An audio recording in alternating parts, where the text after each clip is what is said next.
안녕하세요. 30대 중반을 향해 가는 기혼 여성입니다.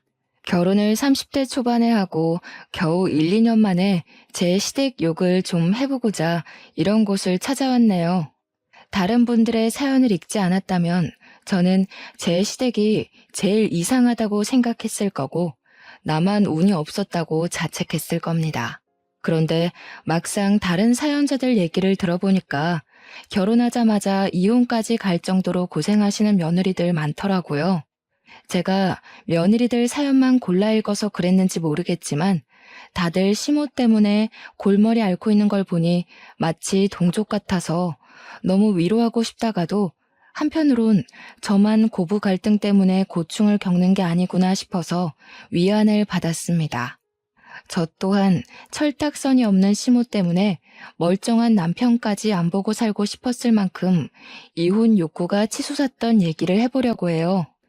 막상 쓰려고 마음먹고 생각해보니 왜 다 시어머니들은 며느리들을 못 구워 삶아서 안달인지 모르겠네요. 당연히 엇나가는 며느리는 잘못되었죠. 하지만 제 말은 왜 잘해보려고 하는 며느리까지 독성으로 만들어버리냐고요. 독한 며느리, 못된 며느리 하시는데 며느리들이 처음부터 그랬겠어요? 최대한 타협하려고 했을 거고 약간의 손해를 보더라도 시부모 잘 모시려고 했을 거라고요. 그런데 왜 자기 자식만 자식이라 생각하고 남의 자식은 하대하는지 모르겠다니까요. 며느리들이 왜 독하다 느껴지는 줄 아시나요? 다 살려고 점점 독해지는 겁니다. 시모가 욕하고 구박하는 거 무조건 견디고 이겨내야 될 의무는 없잖아요. 그분들도 며느리를 해보셨을 거 아니에요. 정말 열의 일곱은 시모들이 다 며느리랑 대립한답니다. 며느리들만 시부모 마음 얻기 위해 노력해야 한다는 법 없어요. 시부모도 며느리 마음 얻으려면 맞춰가고 노력을 보여야 된다고 생각을 해요. 옛말이 옳네 마네, 옛날에는 이렇게 살고 저렇게 살았네. 이런 소리 할 수 있다고 생각합니다. 근데 그걸 왜 내리갈구만 하요? 그건 가르침이 아니라고 부를 게 아니라 복수라고 일컬어야 되는 거죠. 안타깝게도 저 또한 시댁 뽑기에 실패를 한 것 같아서 하소연 좀 하려고 컴퓨터를 켰네요. 저희 시모는 어떤 사람이냐면 원래 좀 자격지심이 강한 사람인지 별것도 아닌 걸로 발끈하는 게 약간 있었습니다. 그렇게 사람을 비교해대요. 입 다물고 있으면 반이라도 간다는 말이 괜히 있는 게 아니더라고요. 혼자 나서서 그렇게 차별하고 비교하고 요란을 피우니까 결국 자처해서 파국을 맞는 게 아니겠습니까? 남편 말로는 시모에게 저를 소개하기 전 저에 대해서 미리 얘기를 했었대요. 그냥 연애하는 것도 아니고 조만간 식구가 될 사이니까 그런 소식을 전하는 건 당연한 거라고 생각을 했습니다. 그런데 시모가 제 얘기를 듣고 그 많고 많은 정보들 중 제 나이에 유독 민감한 반응을 보였다고 했어요. 조금 의외였어요. 제가 생각한 건 며느리 될 사람이 뭐 하는 사람이고 어떻게 자랐고 비전이 있는 사람인지 아닌지 정도를 궁금해했을 거라고 생각했습니다. 그런데 하필 나이에 유독 반응했다는 게 들어도 이해가 잘 안 되더군요. 혹시 제가 여자로서 나이가 너무 많다고 생각해 신경을 거슬렸던 걸까요? 굳이 생각해보자면 그 이유밖에 없었습니다. 참고로 당시 제 나이는 32살이었어요. 여기에 대한 의문은 시간이 지나서 상견례를 가졌을 때 시모가 왜 제 나이에 그렇게 예민했는지 알 수 있었습니다. 시댁에는 저와 동갑인 신우가 있어요. 근데 그 신우가 백수예요. 개인적으로 누구 밑에서 일하는 게 체질상 안 맞던 저는 대학 때부터 개인 창업 쪽으로 많이 공부하고 알아봐서 적성을 일찍 찾았고 다른 전공으로 전과까지 하며 졸업 전에 저의 일자리를 스스로 마련했습니다. 그게 현재 운영 중에 있는 게스트하우스입니다. 이 게스트하우스를 잘 운영해서 전국에 체인을 만드는 것이 제 최종 목표예요. 우선 제가 상견례를 갔을 당시에는 서울에만 2군데를 보유하고 있는 상태였습니다. 저 정말로 20대 청춘을 다 바쳐 창업을 준비하고 시작하는 데에 다보냈고, 제 20대를 돌아보면 일이랑 공부 말고는 딱히 떠오르는 저의 모습은 없을 정도로 열정 있게 살았어요. 그래서 당연히 남들 친구랑 여행 가고 애인 사귀고 그런 풋풋한 추억은 제게 없습니다. 늘 긴 머리를 동여매고 안경만 끼고 다니면서 책이랑 컴퓨터랑만 놀았던 게 저예요. 학창 시절 친구 하나 없이 외로워서 어쩌냐고 묻는 사람도 있는데 주위를 보면 학교 친구란 이유로 점점 안 맞는 인연을 길게 끌고 가는 게 마냥 좋은 건 아니던데요. 제가 좋은 사람이고 성실하기만 하다면 좋은 친구들은 언제든지 주위에 생길 거라고 그렇게만 생각하며 살았어요. 그러니 어느 정도 제 사업체가 마련이 되고 여유가 생기니까 자연스레 남자친구도 만들 수 있게 된 거 아니겠습니까? 제가 남편을 31살에 만났는데요. 저희는 1년 정도 만나고 결혼을 약속하게 되었습니다. 20대 청춘을 모두 창업하는 데만 열정을 쏟은 제 사정을 남편은 엄청 자랑스러워했어요. 그래서 시모한테도 그렇게 저를 소개했다고 합니다. 그 때문인지 시모가 상견례 자리에서 저를 칭찬해 주었는데요. 분명 표정이나 말투는 칭찬이 맞는데 곰곰이 생각해보면 칭찬 같지 않은 뭔가의 기운이 느껴지더라고요. 따님이 참 대단한 것 같아요. 요즘 애들은 다 의지박약이라서 어린 나이에 오너 자리 서기 쉽지 않은데 어쩜 그리 독하게 성공을 했대요? 따님이 고집 좀 있는 편인가 봐요. 이건 칭찬일까요, 욕일까요? 솔직히 듣는 사람 입장에 따라 다르겠지만 일단 제 기분은 그다지 개운하진 않았어요. 시모는 한두 번도 아니고 상견례 내내 저런 식으로 저를 왕창 칭찬해주다가 마지막에 김 빠지는 소리를 꼭 보태었습니다. 그러면서 자기 딸인 신우에 대한 얘기도 굳이 갖다 붙이며 말했어요. 우리 효연이는 똑똑한 의대생이라서 내년에 졸업만 하면 유능한 의사가 될 애예요. 제 딴에는 그냥 내 자식 잘 먹고 잘 사는 것만 바라는데 애가 공부 욕심이 또 있더라고요. 누굴 닮아서 저렇게 기특한 짓만 하는 건지. 우리 딸애가 학교 다니면 그렇게 상을 받아오던데 의사 될 사람들이 학교 생활에 성실했다지요? 신우는 당시 백수이긴 해도 의대생이었습니다. 신우 나이가 저랑 동갑이라 했으니 32살이었죠. 그런데 아직도 학교를 졸업 못하고 의대생으로 있다는 겁니다. 뭐 사정이 있어서 휴학을 했다든지 늦게 입학했다든지 그럴 수는 있겠죠. 하지만 시모가 그렇게 학교 시절부터 의사 체질인 것 같다고 의사를 꿈꾸네라고 자랑을 할 거면 저랑 동갑인 나이에 의대생일 게 아니라 전문의 한 자리는 앉아 있어야 되는 거 아닙니까? 그것에 대한 후일담은 나중에 남편한테 물어봐서 듣게 된 건데요. 신우가 무슨 사정이 있는 건 절대 아니었고 그냥 단지 2년째 의사 국가고시를 떨어지고만 있다 하더라고요. 뭐 시무가 자랑하는 것만큼 신우가 의사 체질 같지는 않은데 원래 부모에게 자식 자랑은 나라 불문하고 공통점이니까 이해를 해줬어요. 다만 저랑 제 친정 부모가 궁금했던 건 신우 얘기가 아니라 저랑 결혼하게 될 남편의 얘기입니다.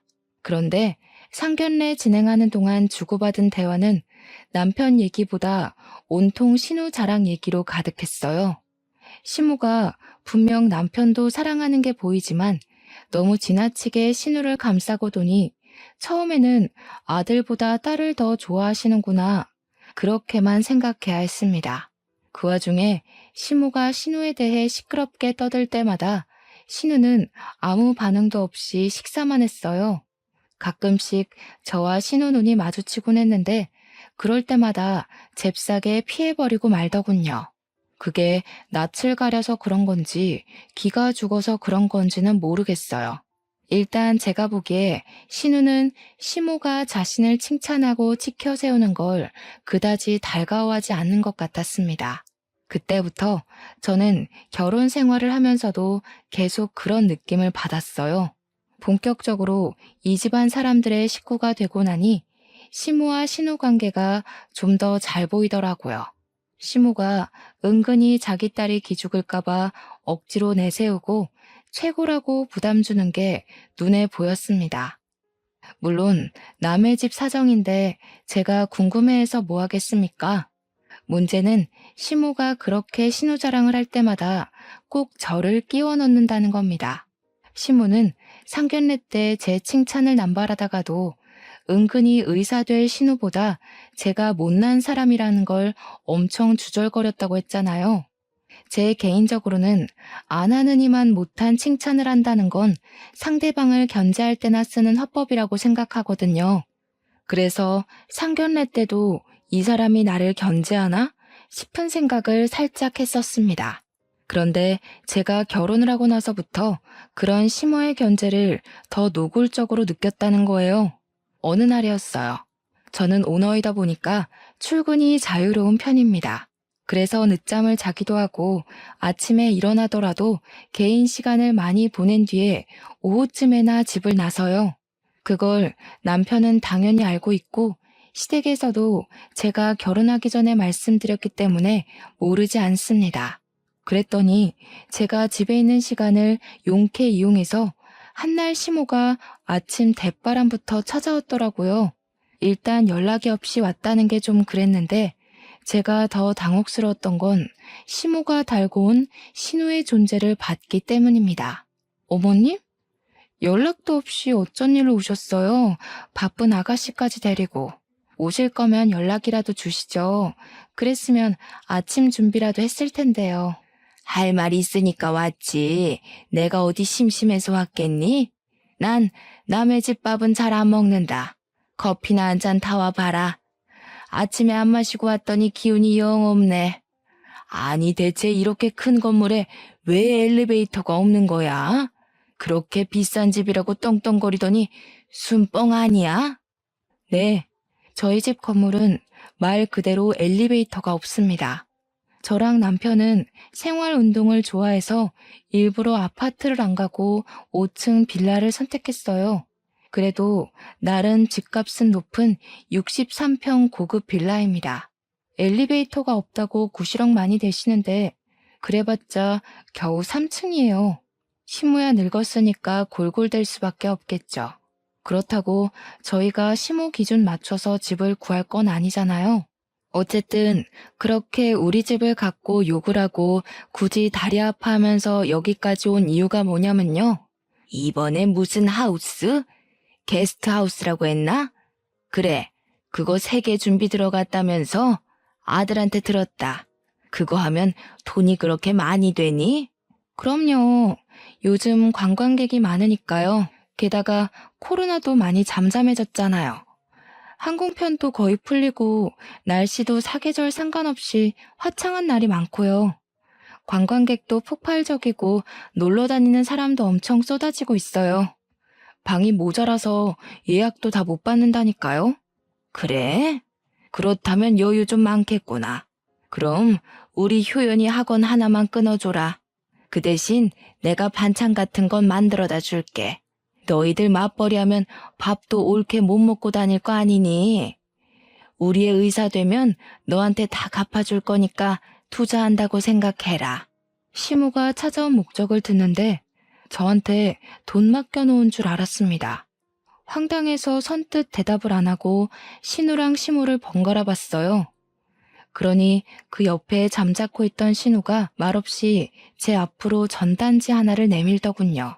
보니까 의사 국가시험을 위한 입시학원 홍보물이더라고요.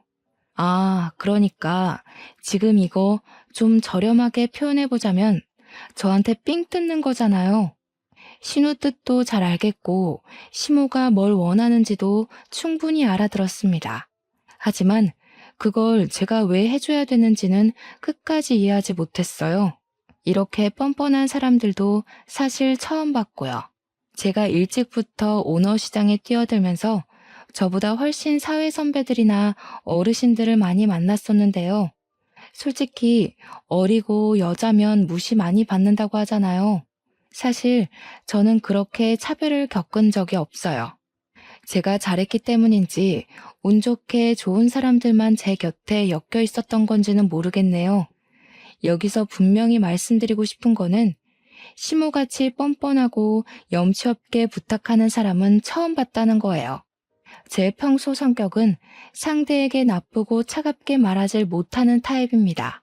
그래서 언성 높이는 사람들과는 말다툼이 나기 전에 바로 손절해버리거나 만약 안 볼 수 없는 사이라면 제 입장을 또렷하고 얌전하게 그리고 최대한 웃으면서 풀어나가려는 사람이에요. 어머님이랑 아가씨 말씀 뭔지 알아들었어요. 돈이 필요하시다는 거잖아요. 그런데 아무리 생각해도 그 돈을 왜 제가 해줘야 하는지 잘 모르겠어요. 저는 이해가 안 되는 일이면 쓸데없는 짓이라고 봐서요. 혹시 제가 납득할 만한 이유가 있을까요? 쓸데없는? 아니, 이유가 뭐가 필요하니? 너도 이제 우리 식구잖아. 식구가 왜 있는 거겠어?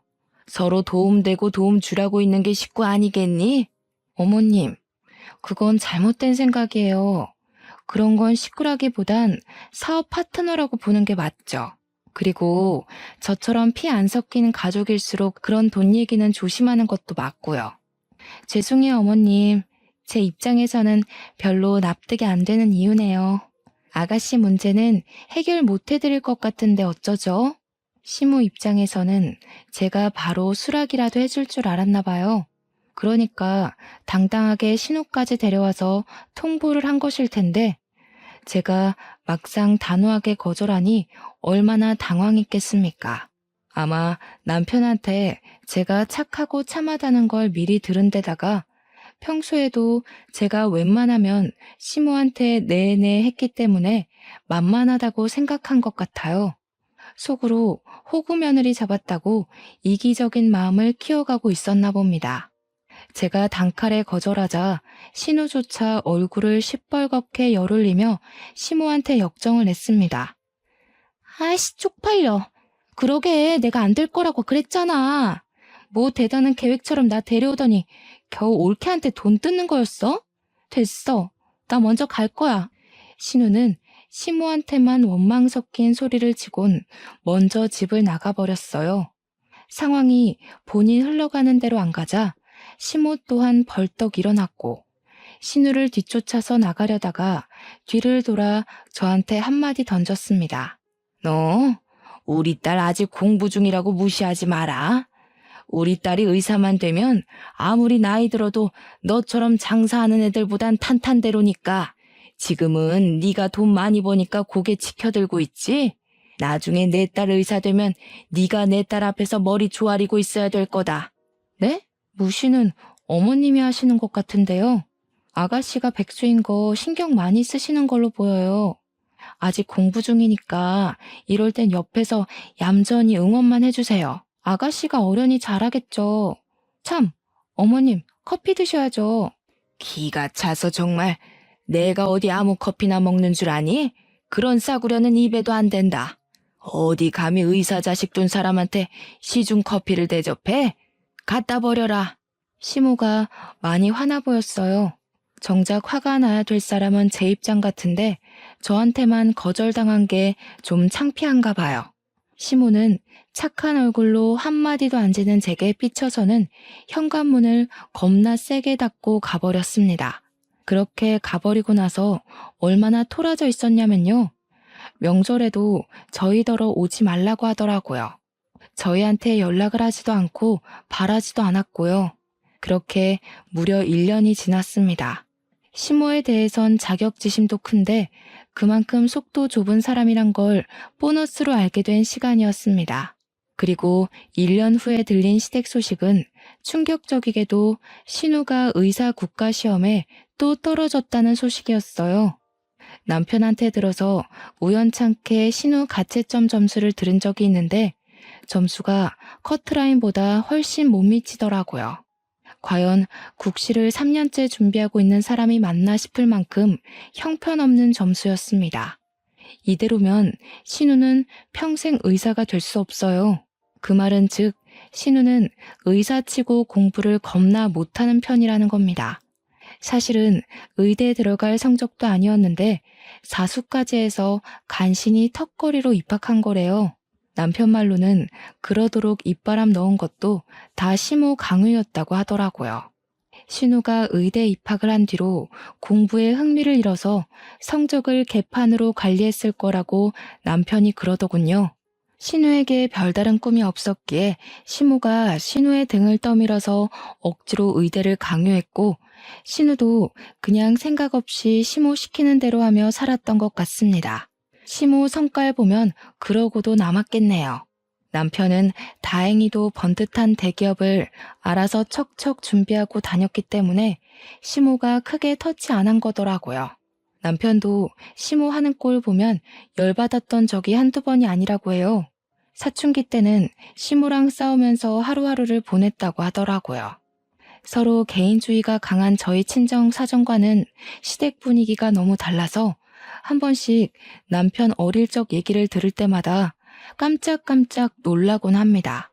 어쨌든 저도 1년간 삐쳐있는 시모를 굳이 찾아가 달래주지 않은 건 저만의 사정이 따로 있었기 때문인데요. 이번에 3호점 세우기로 한 건물에 예기치 못한 문제가 생긴 겁니다. 글쎄 2천만 원을 날로 먹고 튄 벽지 시공자 때문에 시공 작업이 제대로 안 되고 있었다는 거예요. 이 문제로 법정 문제까지 가느라 6개월 이상을 시달렸었어요. 어쨌든 겨우 수소문에 믿을 만한 벽지 시공자까지 찾고 계약을 하느라 근 1년을 생고생했습니다. 그만큼 개업 날짜도 계속 미뤄졌고요. 그 당시에는 정말 눈코 뜰 새 없이 바쁜 나날을 보냈기에 한동안 집에도 남편보다 늦게 퇴근했습니다. 거의 자정 다 돼서 들어간 걸로 기억하고 있어요. 아무래도 늦게 들어와서 늦게 자니까 다음날 더 늦게 일어날 수밖에 없더라고요. 그래서 그날도 그랬어요. 1년이나 연락 없던 시모가 갑자기 언질도 없이 저희 집을 또 찾아온 그 섬뜩한 날이요.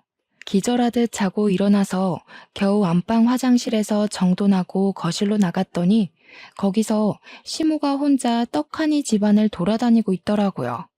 너무 깜짝 놀라서 저도 모르게 어머 하고 소리를 질렀어요.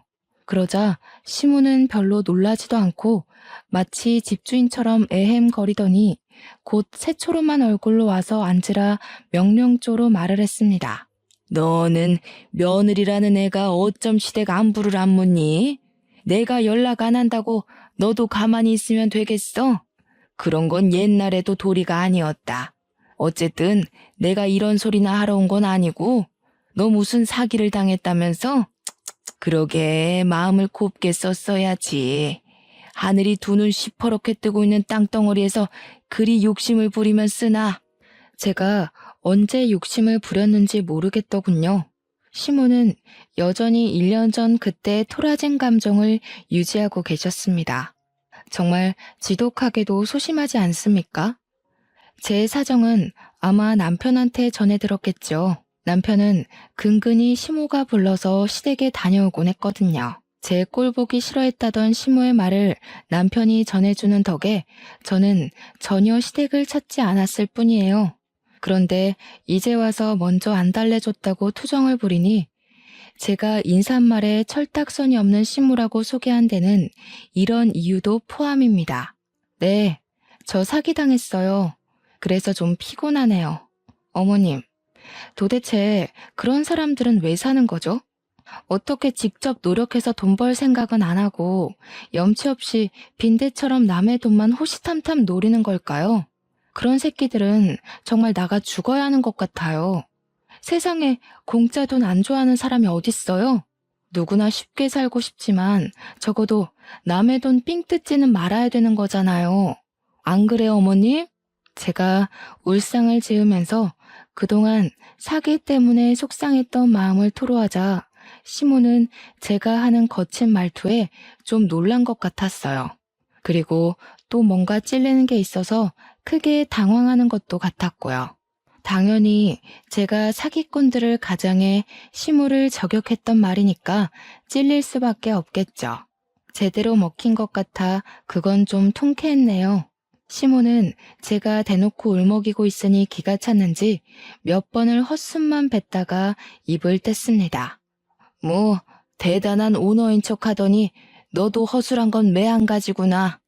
나이 좀 들더라도 차라리 제대로 준비해서 실수 없게 시작하는 게 낫지. 우리 효연이 봐라. 의사 공부 시작해서 아주 꼼꼼히 해내려고 학원까지 알아보고 다니잖니. 그러네요. 제가 오늘로써 더 제대로 정신 차렸어야 했는데. 어머님은 좋으시겠어요? 의사 자식 둔 엄마 되실 거잖아요. 그때까지 건강하게 살아 계셔야 해요. 혹시 아가씨 의사 된 거 못 보고 가시면 그냥 백수 딸내미 뒤치다꺼리 하다가 가는 셈이잖아요. 그건 제가 다 속상할 것 같아요. 뭐야? 너 무슨 말을 그런 식으로 하니? 지금 나 놀리는 거냐? 우리 애는 그냥 백수가 아니야. 무려 의사 준비생이라고 내가 몇 번을 말했냐? 시모는 딱 그랬어요. 저랑 신우를 계속 비교하면서 제가 잘 나가면 잘 나간다고 난리, 못 나가면 이때다 싶어 신우 치켜 세우느라 난리. 듣다 보니 어느 장단에도 맞춰드리면 안 될 것 같다는 확신이 들더라고요. 이런 열등감 심한 사람들은 귀찮다고 그 사람들 뜻대로 오냐오냐 받아주면 아주 신이 나서 더 엇나가요. 그렇다고 무턱대고 성질을 내버리면 오히려 저를 성격 이상한 사람으로 몰겠죠. 그러니 질질 끌면서 스스로 지치도록 그 열등 감자가 저를 아주 미워하도록 계속 반대 의견을 내주는 게 은근 먹힌답니다. 다 됐고, 그래서 넌 우리 효연이 학원 끝까지 안 끊어준다는 거냐? 일이 벌 받았으면 마음 좀 고쳐먹지 그러니? 너 때문에 우리 딸 작년 시험도 떨어졌어. 그때 학원 등록만 했어도 내 딸 벌써 의사 됐을 거다. 참, 그래. 맞네요. 그때 어머님이 서로 돕는 게 식구라고 하셨죠? 지금 저 사기당해서 아가씨보다 제가 더 돈이 급하거든요. 먼저 저 돈 좀 도와주시면 제가 잘 돼서 다 갚을게요. 사기당한 돈 보상금 받으려면 수개월은 걸린다고 하더라고요. 돈 좀 주세요. 뭐야? 내가 너한테 돈을 왜 빌려주니? 우린 그런 돈 없다. 있었으면 내가 우리 딸한테 쓰지 그걸 왜 너한테 쓰겠어? 이유가 어딨어요? 우리 식구라면서요. 역시 어머님은 저를 식구로 보지 않는데 돈이 아쉬워서 저한테 식구 타령하셨던 거죠? 정말 너무하세요. 저는 어머님이 저를 호구로 보는 줄도 모르고서 어머님 잘 모시려고 애썼는데. 그럼 저도 아가씨 백수꼴 유지하는 거 지켜만 볼래요. 저도 애 낳아서 제 애한테 써야 되잖아요. 제가 또 호락호락하지 않자 시무가 지금 자기한테 협박하는 거냐고 그러기에 저는 완강하게 손을 내저으며 그저 서운해서 그런다고 울먹거렸습니다. 기가 막히게도 남편이 잠깐 집에 들린다고 한 그 시간에 제 얼굴에 눈물이 또르륵 흘러내렸어요. 남편이 들어오자마자 울고 있는 저를 보더니 깜짝 놀라 시무를 나무라더군요. 내가 다른 시엄마들처럼 와이프 건드리면 안 참는다고 했지. 내 사람이라고. 엄마가 뭔데 내 사람한테 지적질이야? 그리고 매일 무릎 아프다는 사람이 엘리베이터도 없는 여기는 왜 자꾸 오는 건데? 당장 나가. 남편한테 쫓겨난 시모는 문 밖으로 밀려나면서까지 전혀 연기하는 거라고 고래고래 소리를 쳤고 제게 삿대질하면서 착한 가면 쓴 악마라고 저주를 퍼부었습니다. 시모의 견제질이 막을 내린 건 이로부터 2년 뒤인 신우가 간신히 국시에 합격하고 나서였어요. 참 오래 걸렸습니다. 그리고 의학계에서 거의 전교 꼴등이나 다름없던 신우가 의사 면허증을 땄다는 사실은 솔직히 진심으로 손뼉 쳐주고 싶었어요. 적성에 안 맞더라도 결국 해내고 마는 신우의 근성이 좀 대단하긴 하더라고요. 그 뒤로 시모는 의사 된 딸이 너무 대견하고 자랑스러웠는지 동네방네 떠들고 다녔습니다. 얼마나 기다렸던 순간이었겠어요. 저희 친정까지도 초대해서 자랑하려고 안달이 났더라고요. 여기서 제가 빠지면 섭섭하겠네요. 저한테 전화도 잘 안 하는 분이 먼저 전화까지 해서는 저희 집 안부를 묻는 척 신우 자랑 얘기로 마무리를 짓더라고요. 황당하면서도 웃겼습니다. 신우가 합격한 그날 시댁에서는 파티가 벌어졌어요. 저희 친정은 바쁘기도 했고 시무가 당일에 초대를 하려고 했던 거라 따로 시간 내기 어려워 결국 저희 식구들만 다 같이 모였습니다.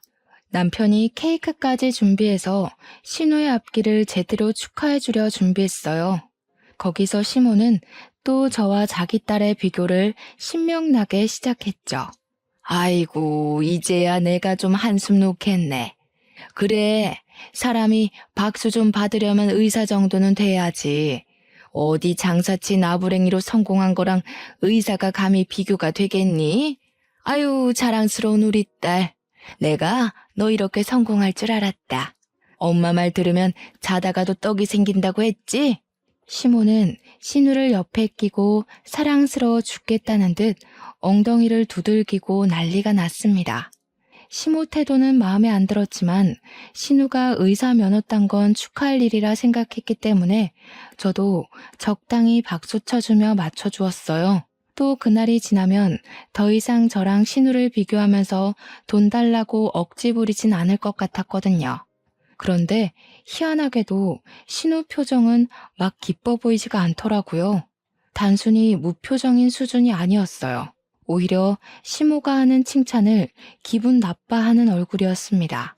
자기가 원하던 길이 아니었기 때문일까요? 시모가 강요한 의사의 길이 마음에 들지 않았던 걸까요? 그냥 제 눈에는 신우가 금방이라도 의사하기 싫다고 때려치울 것 같은 모습처럼 보였습니다. 엄마는 네가 백수로 늙어 죽을까봐 얼마나 걱정했다고. 이젠 동네 사람들한테 내 딸 의사라고 자랑할 수 있어서 얼마나 좋은지 몰라. 너도 이제 시집 가면 알 거다. 어딜 가나 의사 며느리라서 감히 무시하는 곳 없을 거야. 엄마가 그 정도 미래까지 다 내다봤으니까 나중에 엄마한테 꼭 효도해라. 그럼 그동안 엄마는 제가 쪽팔려서 동네 사람들한테 말도 안 했다는 거네? 엄마가 공부하라고 해서 계속 공부만 하고 있었는데 속으로는 창피해 죽겠다고 생각했었나 봐? 어쩔 수 없지. 나이 35살 먹고 시집도 안 가고 직업도 없다고 하면 그건 그거대로 부모 얼굴 똥칠하는 거야. 그나마 내가 널 의사 공부한다고 말해놔서 얼굴 들고 다닐 수 있었던 거지. 네가 공부만 해서 잘 모르나 본데 세상은 아직도 학벌, 직업, 능력 이런 게 중요하다니까. 너무 고지식한 시모 조언에 저도 남모르게 불쾌했는데요. 그때 신우가 들고 있던 숟가락을 탁 놓으면서 방으로 쏙 들어가 버리더라고요.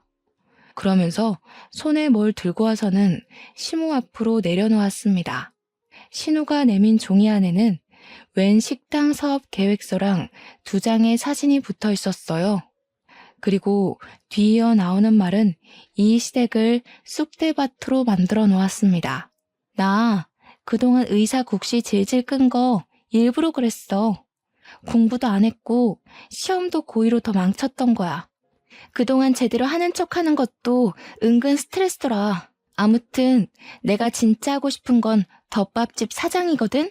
아르바이트해서 모은 돈으로 작은 가게 하나 차렸는데 그렇게 갖고 싶어 하던 의사 면허 따줬으니까 앞으로는 참견하지 말라고. 나 더 이상 엄마 꼭두각시 안 해. 뭐? 얘가 지금 무슨 소리라는 거야? 의사 됐는데 뭘 차렸다고? 아니, 의사 자격증 따놓고 식당 일이 웬 말이야? 너 미쳤니? 의사랑 그런 조무래기 식당이랑 급이 다른데 지금 뭘 하겠다는 거야? 알지? 나 하고 싶은 게 없던 사람인 거. 근데 오빠 결혼하고 올케 보고 마음이 달라졌어.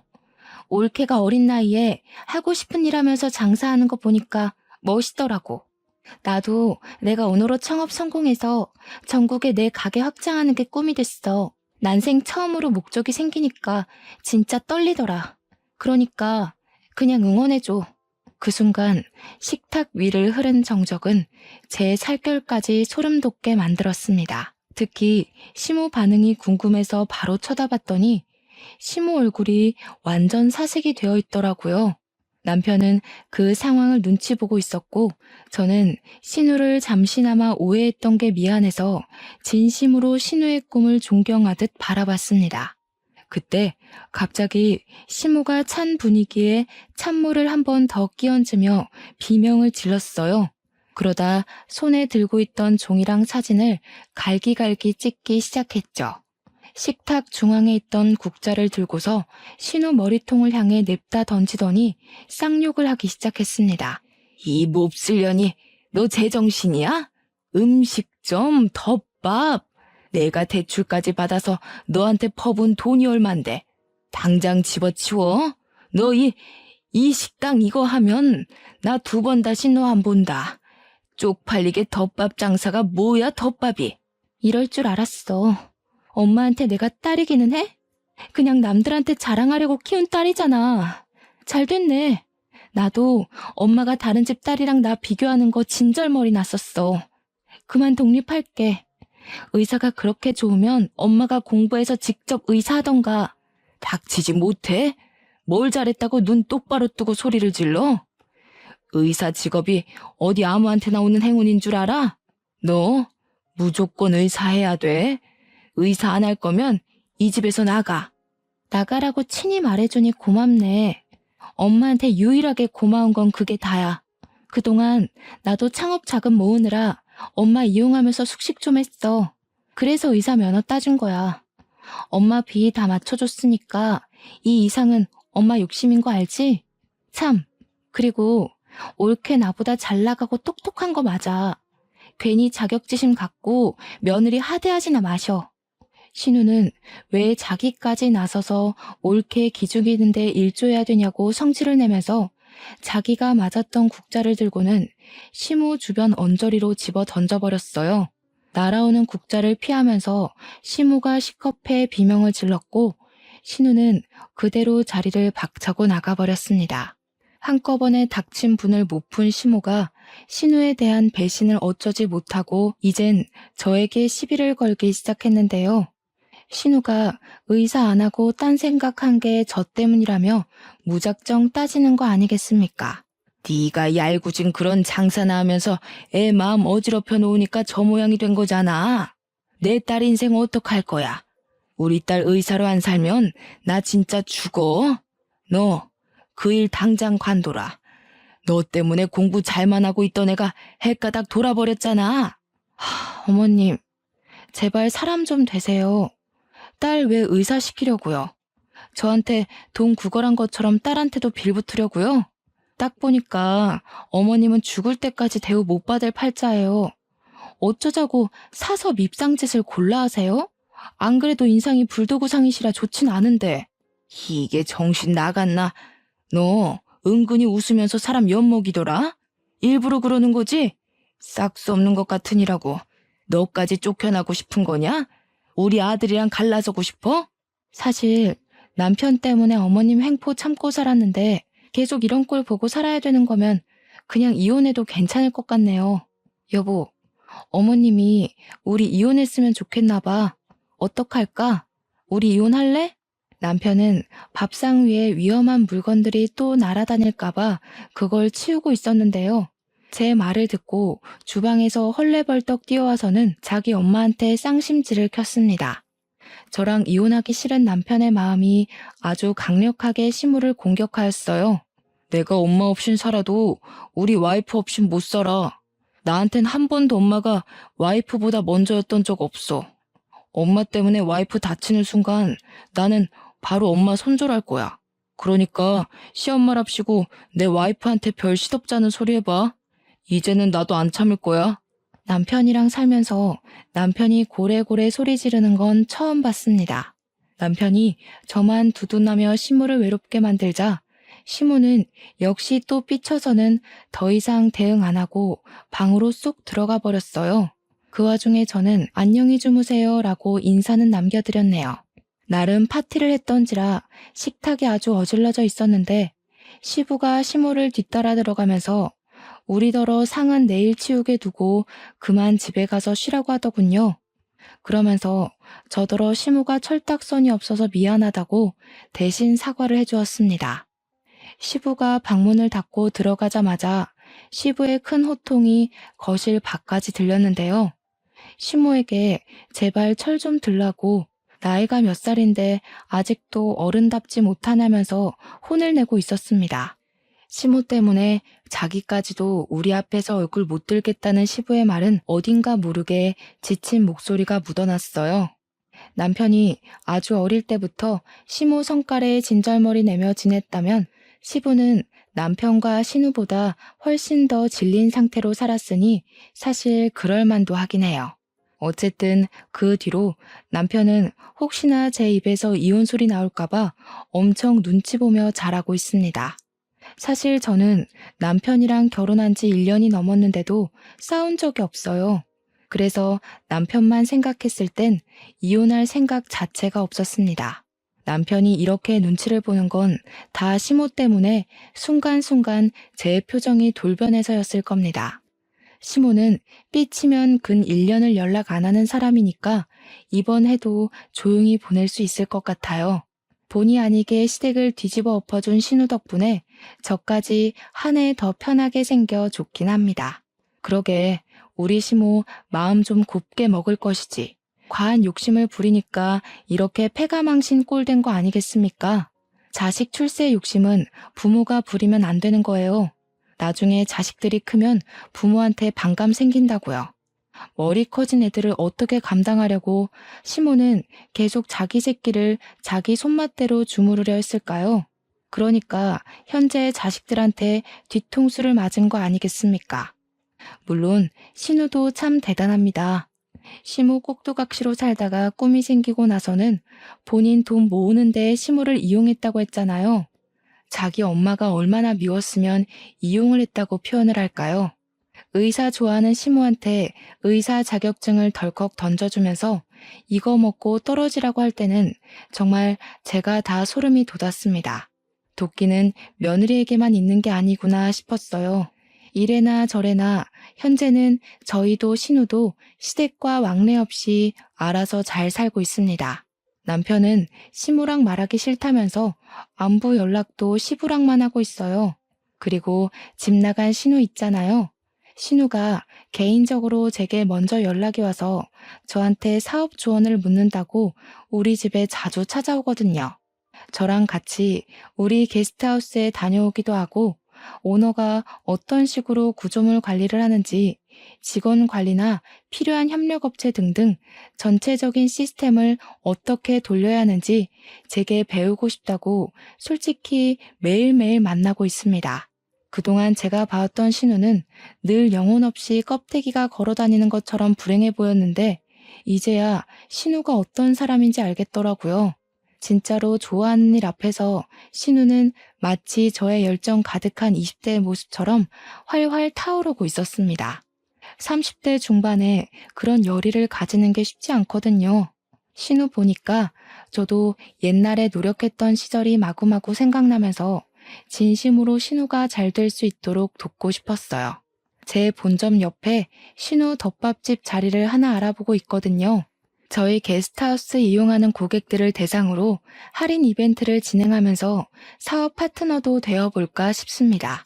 가족끼리 서로 돕고 산다는 건 돈을 삥 뜯고 빈대처럼 바라기만 하는 게 아니라 이렇게 서로 윈윈하며 함께 손잡고 걸어가는 거라고 생각합니다. 제발 시무가 나중에라도 철이 들어서 자식들에게 진심으로 용서를 빌고 엄마로서 제대로 역할 노릇하는 사람이 되었으면 싶네요. 누가 그런 소리를 하더라고요. 다 큰 자식한테 옛날 같기를 바라고 뭘 해주기를 기대하면 안 된다고요. 자식은 부모의 소유물이 아니니 내 손으로 자식들이 독립할 수 있도록 키워만 놨다면 그건 자식에게 베풀 수 있는 것도 자식에게 받을 수 있는 것도 다 끝났다고 봐야 된대요. 그 이후부터는 자식들이 스스로 효도를 하면 되는 거고 사정 있어서 얼굴 자주 못 보여주면 그냥 그런 대로 살아야 되는 거라고 하더라고요. 저도 미래의 제 자식을 생각하면 듣기만 해도 속상한 순리이지만 그게 자연스러운 과정이니 자식의 탄생부터 보내주는 그날까지 기쁨과 슬픔은 온전히 부모만 감당해야 되는 게 아닌가 싶습니다. 독수리가 그런다고 하더라고요. 새끼들 품어놓고 날지 못하는 새끼새를 절벽 아래로 그냥 밀어버린다고요. 새끼새들은 그렇게 날개짓 하는 걸 배운다고 하더라고요. 그 순간 자식들이 독립을 하게 되는 건데 이런 부분은 어쩌면 우리 사람들에게도 한 번쯤 괜찮은 조언이 될 것 같습니다. 아, 그리고 내 자식 중요한 거 알면 제발 남의 자식 중요한 것도 좀 압시다. 나쁜 마음 먹고 살면 내 자식도 다른 누군가에게 똑같이 고통받습니다. 제 사연은 여기서 마치도록 할게요. 들어주셔서 감사합니다.